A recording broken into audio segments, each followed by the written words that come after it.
Hey pole dancer, welcome to the Evidence-Based Pole Podcast. My name is Rosy. I'm a pole dancer, pole teacher, and personal trainer, and I've started this podcast so that we can learn together, talk with the experts, read the research, and feel better on and off the pole. So if that sounds like something you're interested in doing, let's go. Hello, and welcome to a little bit of a quickie bonus episode on body proportions. What are they? How do you know what yours are? And some ways where they might be affecting you in your pole dance journey. Now, this is something that as a teacher, I think about a lot. I notice a lot, and I've been talking about it with some students recently, and I was like, you know what? It'd be really nice if I could just have a single resource that I could point people towards to help them think about body proportions, their body proportions, and how it's affecting their movement on the pole. And before we get too into it, I do want to say, genetics are not destiny. Your body proportions are probably set. You're not going to magically get a proportionally shorter torso, most likely, at any point during your life than you have now, assuming you're in your 20s plus.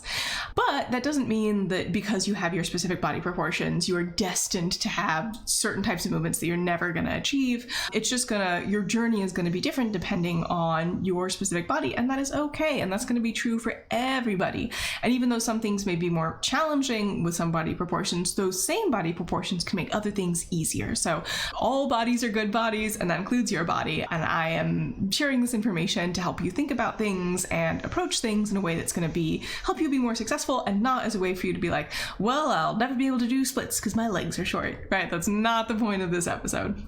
So when I say, longer legs, shorter legs, I'm talking about proportional to somebody who has the same height as you. I'm not really going to be talking about the effects of height, but know that that is also something that's going to make some things more challenging, some things more difficult, right? So, in general, shorter people have an easier time building strength. Also, in general, shorter people tend to weigh a little bit less, which may be advantages in the world of pole, but, there are some very beautiful, very tall polers as well, so I don't want you to feel like, oh, I'm tall, I'm never going to be able to pole successfully. Again, absolutely not the case. Just know that it's going to mean that the way that you show up in your body is going to be different than the way that other people show up in their bodies. And I'm not going to be talking about height too much, but know that that is, when I'm talking about proportional differences, I mean proportional differences if your height is the same.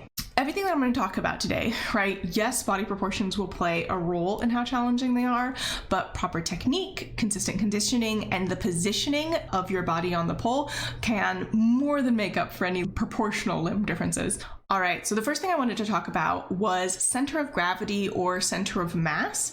Technically, the difference is that your mass is immutable with regard to gravity, right? So gravity will be slightly different in different places in the world. Your mass, as long as your body doesn't change, is going to be the same. It doesn't matter that much.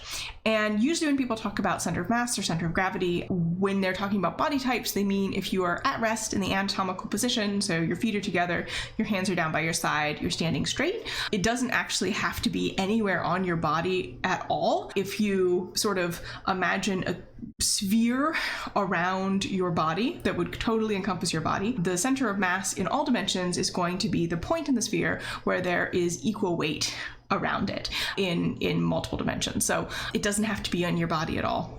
But what I'm talking about when I'm talking about center of gravity and center of mass here is specifically, you are just standing there where in the frontal plane, what is the point on, usually probably right around your belly button, where 50% of your weight is going to be above that point and 50% of your weight is going to be below that point. You can actually measure this precisely, so you can get like a wedge or like a roller and a board, and then put the end of the board on a scale that's on the same end as the wedge of the roller. I'll put the link in the description if you're interested in setting up this experiment and doing the math for yourself. But usually you can sort of tell by looking at your body and being like, okay, where do I tend to carry more of my weight? Do I tend to have, a smaller chest and broader hips, or do I tend to have smaller hips and a broader chest? And, and comparing yourself to other people and be like, okay, so my center of gravity is probably a little bit higher or a little bit lower. For most people, it's going to be right around your belly button, give or take. And the important thing here is that for pole movements, the lower your center of gravity is, and I would say generally for people who tend to carry weight on their hips, particularly folks that have a lot of estrogen, your center of gravity is going to be a little bit lower. It's going to be a little bit closer towards your feet. And if you don't, it'll probably be a little bit higher. It'll be a little bit closer towards your head. And generally, the lower your center of gravity, the harder movements are going to be where your hips are far away from the pole, right? So these are things like shoulder mounts, right? In a shoulder mount, your hips are much farther away from the pole than they are in a basic invert. So the heavier your hips are, the more the weight is away from the pole, the harder that's going to be. Things like an Iron X, an Aisha, even a starfish, which is where you're holding onto the pole with just your feet and your body's out to the side, sort of starfish shaped. Right. In a starfish, the closer to your feet your center of gravity is, the easier it's going to be. For the other movements, it's going to be the reverse.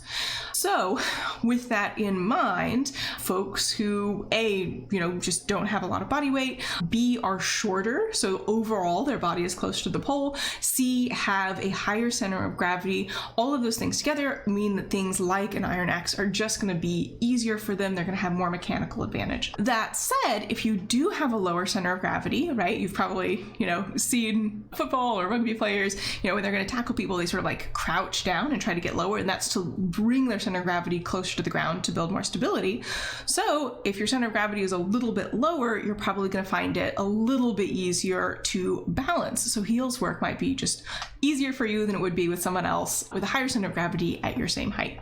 And again, these are generalizations, but just some things to note, some things to think about.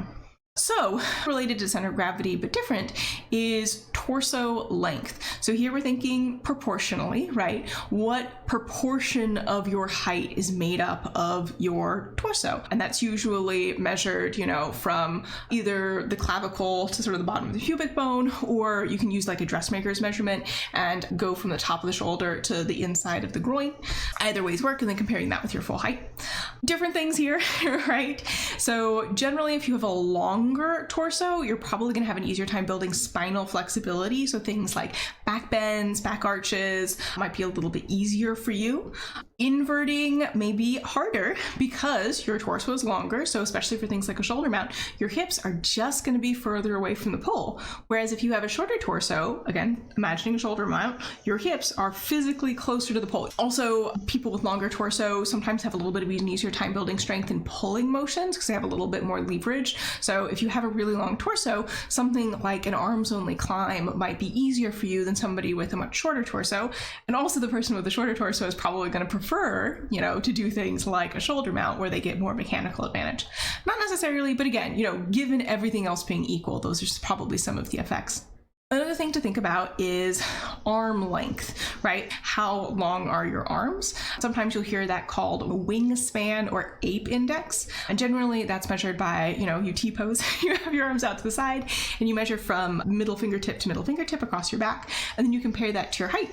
And on average, they're the same, but they may be, plus or minus 2 inches difference is again sort of an average range. I think mine is actually -4. I have very short arms, which is part of the reason why I'm so interested in this, right? Is that I have, a big proportional difference and it affects things on the pole for me and I notice. So if you do have short arms, you're going to have more mechanical advantage for things like inverting, things like, sort of pulling motions, right? Things where you have to extend your arm. So imagining, again, an arms only climb, if I have nice short arms and I reach up overhead as far as I can and I pull my arms all the way down to my chest, that is not a very long way to go. If I have very long arms and I reach up all the way overhead and I pull my arms all the way down to my chest, that's just more height. So it's going to be more challenging, right? It's going to be more work. Also, people with shorter limbs generally have an easier time building strength in those limbs. So if you have shorter arms, you might have an easier time building bicep and tricep strength. Again, just in general, but there are definitely advantages to having long arms. So particularly in pole, when you are doing movements where you have one body part fixed on the pole and you are reaching for the pole with another body part, if the part you're reaching with is longer, you're going to have an easier time, right? So if you have long arms, things like Superman, probably going to be much easier for you. Ballerina, tabletop, where you grab behind the back, reverse grab. Again, anything where, other folks may sort of like be reaching for the pole and be like, my fingertips can't quite reach. If you have longer arms, I got an extra 3 inches. I reached the pole fine. So those are some differences between longer and shorter arms. And also, of course, there's a difference in leg length, right? So if you have shorter legs, power moves that rely on the legs are probably going to be a little bit easier. Things like Ryko mounts might be a little bit easier just because it's easier to push down and get that strength. Climbing might be a little bit easier overall. You're just moving, again, less height with your hips because your legs are shorter, but also you, again, generally if a limb is shorter, it's going to be a little bit easier to build strength on. But on the other hand, if you have long legs, each climb will give you more distance, so it's a little bit more efficient time-wise, if not mechanically. And also, it's much easier to grab your legs, right? So if you have, a short torso, long arms, long legs, that beautiful ballerina shape where you're grabbing both legs is probably going to come easier to you than it will for somebody with a long torso, short arms, and short legs. Same with things like Allegra.